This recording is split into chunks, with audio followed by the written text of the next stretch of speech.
안녕하세요. 저는 얼마 전에 여러 가지 개인 사정으로 이혼하고 혼자 살고 있는 30대 중반의 남자입니다. 제가 고용했던 가정부 아주머니와의 인연에 대해서 이야기해 보려고 이렇게 사연 보내봅니다. 제가 초등학생 때 어머니가 돌아가시고 그때부터 쭉 아버지와 단둘이 살았는데 아버지는 사업 때문에 매일 바쁘신 분이었고 저도 제 나름대로 공부하고 직장 다니며 바쁘게 살아왔습니다. 제가 30살이 됐을 때 아버지는 그동안 하시던 사업을 저에게 물려주시려고 했고 그에 따라 저는 경영에 대해서 본격적으로 공부하기 위해 자연스럽게 다니던 회사를 그만두게 되었습니다. 그 후로 아버지는 이제 새로운 삶을 살아보겠다며 12살이나 어린 여자와 재혼한 후에 지금은 제주도에서 깨볶으며 지내고 계십니다.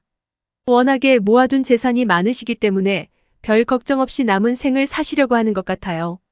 결국 그 뒤로 저는 이 넓은 집에 혼자 남게 되었고 철없는 나이에 대표님 소리까지 들으며 열심히 회사를 이끌어 나가고 있습니다. 수중에 가진 건 돈밖에 없다 보니 남자가 혼자 살고 돈 많고 좋은 차 몰고 다니면서 뭐 하고 다녔겠습니까?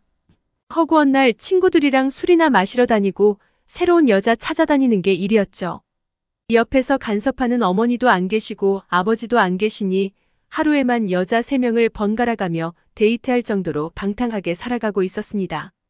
비싼 외제차를 타고 번화가를 누비기도 하고 의미 없는 드라이브를 하면서 여자들을 꼬시기 위해 많이 노력했습니다. 그러다 친구의 결혼식에 초대받아 참석한 적이 있는데 뒤풀이 현장에서 신부 친구라고 소개받은 여자를 보고 첫눈에 반해서 그녀에게 적극적으로 구애하기 시작했습니다.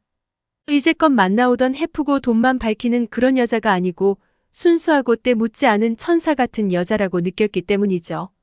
그래서 이런 여자라면 결혼해서 살아도 좋겠다는 생각이 들었습니다. 다만 한 가지 흠이 있다면 그녀의 요리 실력이나 집안을 청소하는 그런 가정적인 부분에서는 조금 부족함이 많은 것처럼 느껴졌습니다. 하지만 요즘 여자들 집안일에 관심도 별로 없고 집안일을 하면 또 얼마나 잘한다고 그냥 이런 부분은 어차피 가정부를 쓰면 되는 거라서 가볍게 생각했습니다. 그렇게 본격적으로 사귄 지 1년 만에 저희는 결혼에 골인했고 행복한 신혼생활을 즐기고 있었습니다. 그런데 사건이 하나 생기더군요. 어느 날 결혼 전 제 아내와 동거했었다는 남자가 저한테 대뜸 연락이 왔습니다. 그 남자는 저를 만나서 꼭 이야기를 하고 싶은 게 있다며 결국에는 제가 있는 곳까지 찾아오더라고요. 그 남자와 많은 이야기를 나눴는데 간단하게 정리하자면 자기와 지금 제 아내는 같은 회사를 다니다가 만나서 연애하기 시작했고 회사 근처에 원룸을 얻어 2년 가까이 동거를 했었다고 하더군요. 그렇게 동거하면서 잘 살고 있는 와중에 친구 결혼식에 갔다가 저를 만나게 되면서 자기가 환승 이별을 당했다는 겁니다. 처음에 여자가 먼저 헤어지자고 했을 때는 평범한 연인들처럼 오래 사귀다 보니 사랑도 식고 정도 떨어졌나 싶어서 그러는 줄 알았는데 남자 쪽은 연인 관계를 계속 유지하고 싶어서 매달려도 봤지만 헤어지려는 의지가 너무 강해 보여서 더 이상 붙잡지를 못했다네요. 하지만 나중에 자기도 알고 보니 동거를 하던 와중에 저와 양다리를 걸치다가 환승했더라는 사실을 뒤늦게 알게 되었고 본인과 동거할 당시에는 결혼까지 약속한 사이였지만 자기랑 헤어진 이유가 돈 많은 남자를 만나 결혼한 사실이라는 걸 알게 돼서 배신감이 느껴졌다는 겁니다. 돈 때문에 자기를 버리고 저랑 결혼한 사실을 뒤늦게 알게 되고 너무 분하고 억울하고 괘씸한 마음에 참다 저에게 연락을 해서 이런 사실을 말해야겠다고 마음먹었다고 하더라고요. 그 여자는 당신을 사랑하는 게 아니고 당신의 돈을 보고 결혼한 거라고 따끔하게 말을 하더군요. 저는 제 아내를 사랑했기 때문에 많은 고민을 했지만 그 남자가 충분히 화날 수 있겠다는 생각이 들긴 들었습니다. 그리고 만약에 이 말이 사실이라면 아내와도 분명히 이야기를 해봐야 하는 문제라고 생각했었거든요. 지금껏 돈만 밝히는 해픈 여자들만 만나다가 이 여자는 뭔가 다르다고 생각해서 결혼했는데 만약 그게 사실이라면 저는 이 여자와 계속 사는 게 의미가 없는 거잖아요. 그래서 이 사실을 그날 저녁 아내에게 묻자 동거 사실을 인정했고 그녀는 마치 다른 사람처럼 저에게 따지기 시작했습니다. 사람이 좀 돈 보고 결혼할 수도 있는 거 아니야? 그게 뭐 나쁜 거야? 누구나 조건 따지잖아. 당신은 조건 안 따졌어? 이러면서 발끈 화를 내더라고요. 그러면서 계속 따져 물었습니다. 돈을 보고 결혼하는 게 얼굴이랑 성격 보고 결혼하는 거랑 뭐가 다른 건데? 내가 무슨 큰 잘못을 한 건지 모르겠어, 정말. 저는 그런 그녀의 모습에 머리가 깨질 것처럼 충격을 받았습니다. 어떤 남자에게 그렇게 상처를 주면서까지 돈을 보고 저랑 결혼한 게 너무나도 거부감이 들었고 결국 결혼한 지 1년을 못 채우고 그렇게 그녀와 이혼을 하게 됐습니다. 결혼한 지 얼마 안 돼서 이혼을 겪은 터라 많이 당황스럽기도 하고 아무래도 이혼한 후에 집에 여자가 없으니까 집안 꼴이 엉망진창이 되고 어느 순간부터는 걷잡을 수 없이 집이 더러워졌습니다. 왜 내가 만나는 여자는 모두 이 모양일까 생각하면서 정신적으로도 많이 힘들어서 일도 손에 안 잡히고 앞으로 어떻게 살아가야 하는지 고민이 많이 되더라고요. 도저히 혼자서 어떻게 해야 할지 모르겠다고 느끼는 상황에서 결국에는 청소도 해주시고 식사를 차려주실 분을 구하게 되었습니다. 저는 아르바이트 구하는 사이트에 구인 공고를 냈고 연락이 왔는데 그분이 그렇게 음식 솜씨가 끝내준다는 말을 스스로 하시길래 아주머니를 만나서 이야기를 나눴습니다. 스스로 40대 중반이라고 소개를 했지만 제가 아주머니라고 부르기도 민망할 정도로 젊어 보이고 세련된 느낌이 나는 여자더군요. 보통 가정부라고 말하면 상상되는 이미지가 있잖아요. 머리는 촌스럽게 파마를 하고 펑퍼짐한 옷을 입고 꾸미지도 않는 그런 아줌마 같은 이미지요. 근데 이분은 그런 상상 속 가정부의 모습과 너무 달라 솔직히 조금 놀랐습니다. 요리 실력이면 요리 실력, 집안일이면 집안일, 게다가 젊고 얼굴까지 예쁘니까 당장이라도 집에 와달라고 말씀을 드렸죠. 그러자 자기도 얼른 일을 시작하고 싶었는데 잘 됐다면서 하루라도 일찍 일할 수 있는 곳을 찾고 있었다고 첫날부터 바로 일하게 되었습니다. 일이 일사천리로 진행돼서 참 감사하더라고요. 저는 그날 일찍 퇴근하고 집에 들어갔는데 거지 같았던 집안 꼴이 청소가 많이 돼 있고 집안에는 맛있는 냄새가 진동을 하더라고요. 제가 가장 좋아하는 보쌈 정식이 한가득 상에 차려져 있었고 깨끗해진 집과 맛있는 집밥을 보니까 어찌나 감사한지 울컥한 감정이 들었습니다.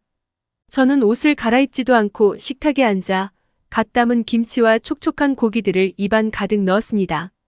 음식들이 제 입맛에 어쩜 그렇게 딱딱 잘 맞는지 허겁지겁 씹어 삼킨다고 정신이 없었네요.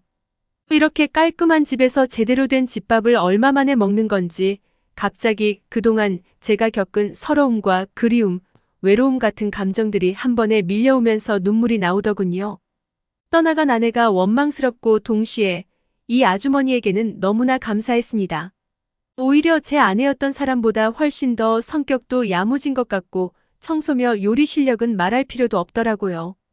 그렇게 시간이 지나면 지날수록 저는 그녀에게 더 많은 호감을 느꼈고 많이 친해지게 됐습니다.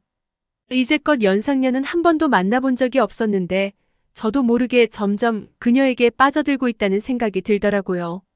그녀는 항상 저와 따로 밥을 먹었는데 어느 순간부터 함께 밥을 먹고 싶더라고요. 그래서 조심스럽게 아주머니에게 말했습니다. 오늘부터 아주머니도 저랑 같이 식사하세요. 네. 아니에요. 제가 일하는 사람인데 어떻게 사장님하고 겸상을 해요?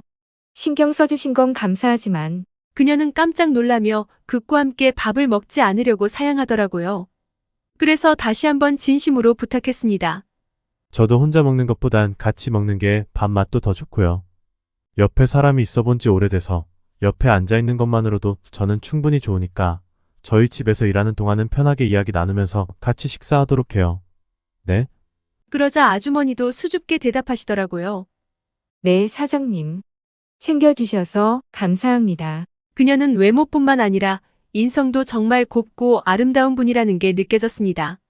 아무리 일로 엮여있는 관계라고 하지만 저를 많이 배려해주고 모든 면에서 양보해주더라고요. 그녀와 함께 밥을 먹으며 음식들이 어쩌면 이렇게 일품일 수 있냐고 비법을 물어봤더니 아주머니는 웃으면서 자신감을 가지고 하면 된다고 애매하게 말씀을 했습니다.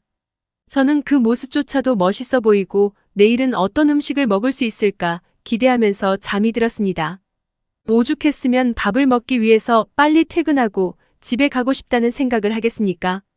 마누라랑 살 때에도 이렇지는 않았는데 요리 잘하는 사람과 함께 산다는 게 얼마나 축복인지 모릅니다. 제가 어릴 적부터 엄마의 정을 모르고 살아왔는데 이런 게 엄마의 품일지도 모르겠다는 생각까지 했네요. 게다가 그녀는 살림은 어찌나 잘하는지 옷에서는 항상 좋은 섬유유연제 향기가 나고 바닥에는 먼지가 하나도 없었으며 모든 물건들이 가지런히 정리되어 있었습니다. 그런 아주머니에게 항상 보너스 차원으로 돈을 더 넣어주며 앞으로도 잘 부탁드린다고 말했죠. 그날은 주말이었는데 저는 딱히 갈 데도 없고 비가 너무 많이 와서 온 종일 집에서 컴퓨터 게임이나 하고 드라마를 몰아서 보고 있었는데 노크 소리가 들려서 나가보니 아주머니가 오셨더라고요. 아주머니가 조심스럽게 문을 열고 들어오는데 비 오는데도 장 보고 오느라 옷이 다 젖었다면서 당황스러워하는 표정이 역력했습니다. 저는 감기 걸리겠다면서 제가 가지고 있던 제 아내의 옷을 줬어요. 아주머니가 평소에 잘 입지 않는 스타일의 짧은 치마와 흰 티셔츠였는데 그 옷을 입고 나온 아주머니를 보면서 나이가 정말 40대가 맞나 싶을 정도로 젊게 느껴졌습니다. 그 모습이 한창 물오른 30대 초반의 미시 아줌마와 견주어도 빠지지 않을 피부와 몸매에 저도 모르게 빠져들고 말았습니다.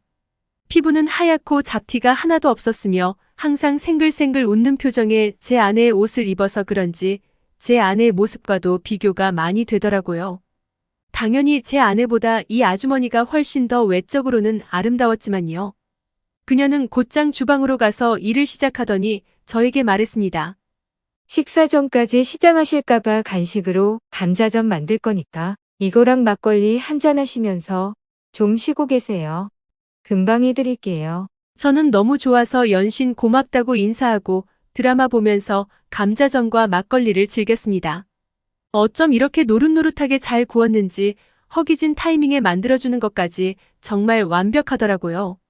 제가 특히 좋아하는 감자전은 속은 쫀득하고 가장자리는 얇고 바삭하게 구운 건데 그마저도 완벽해서 또 한 번 감동이 밀려왔습니다. 그렇게 한 잔 두 잔 걸치다가 맛있는 냄새가 나서 주방으로 가봤더니 아주머니는 닭볶음탕을 하고 있었습니다. 분주한 주방을 기웃거리며 음식에 관심을 가지자 아주머니는 웃으며 잠시만 기다리라고 하면서 제 어깨를 주물러줬습니다. 그 모습이 마치 부부 같더군요. 저는 이 순간이 참으로 행복했습니다. 저는 가끔씩 깨끗하게 청소가 되고 음식 냄새가 진동하는 이곳이 과연 내 집이 맞나 하는 생각이 들곤 합니다. 이혼한 후로 술에 빠져서 엉망으로 살았는데 이 여자가 오고 난 뒤로 모든 게 달라졌거든요. 그렇게 혼자 생각에 빠져 있을 때쯤에 닭볶음탕이 완성됐고 저는 밥을 먹으며 아주머니와 계속해서 막걸리를 걸쳤습니다. 아주머니도 비가 와서 그런지 막걸리가 당겼다면서 감자전 만들 때 막걸리 한 잔이 꼭 하고 싶었다고 수줍게 웃으며 말하는데 왜인지 그 모습이 예뻐 보이더군요. 저는 그녀와 그렇게 닭볶음탕을 가운데 두고 감자전과 막걸리를 즐기기 시작했습니다. 많이 말고 딱 한 병만 먹자고 했던 우리는 시간 가는 줄 모르고 늦은 밤까지 술잔을 나누며 많은 이야기를 나눴습니다. 그러면서 궁금한 걸 하나씩 물었습니다. 근데 아주머니는 아직 나이도 젊으시고 남의 집에 일이나 하러 다니실 분은 아닌 것 같은데 어쩌다 이 일을 하시게 된 거예요? 저는 10년 동안 전업주부로만 있다가 2년 전에 이혼하고 먹고 살려고 일자리 찾다 보니 지금 이렇게 일하고 있네요. 그래도 사장님같이 좋은 분 만나서 다행이죠. 그녀의 여러 가지 속사정을 들었고 저도 속사정을 말하면서 저희는 아주 가까워졌습니다. 추적추적 비가 오던 어느 날 그녀와 감자전에 닭볶음탕을 실컷 먹고 막걸리를 한잔하다가 결국 저희는 정식으로 한번 만나보기로 하여 연인 사이로 발전하게 됐습니다. 2년 동안 혼자 지낸 그녀는 남자가 고팠는지 저와 뜨거운 밤을 보내는데 아주 만족해하는 모습을 보이더라고요. 연인 사이라고 하지만 그래도 금전적으로 엮여있는 관계이기도 하니까 저는 좀 더 신경 써서 그녀를 챙겨줬습니다. 이전에 아주머니에게 드렸던 액수에 거의 2배 정도 되는 돈을 드렸고 그녀와 더 돈독한 사이로 발전하게 되었죠. 그렇게 지낸 지 벌써 1년이 다 되어갑니다. 부부처럼 붙어 살지는 않지만 매일 저희 집으로 오는 그녀와 저는 데이트를 하고 행복한 시간을 보내고 있습니다. 하루는 아버지와 상의할 일이 있어 제주도에 가서 이런 사실들을 말씀드렸더니 아버지는 아직 손주도 못 봤는데 그렇게 나이 많은 여자 만나서 어쩔 것이냐고 당장이라도 헤어지라는 식으로 말씀하시더라고요. 아버지의 입장도 이해가 충분히 가는데 저는 고민입니다. 이 여자를 놔주기에는 너무나도 완벽한 내 짝인 것 같아서 생각이 많아지거든요. 이세 문제로 정말 나이만 문제가 안 된다면 이 여자처럼 저에게 완벽한 여자는 또 없으니까요. 저는 어떻게 하는 게 좋을까요?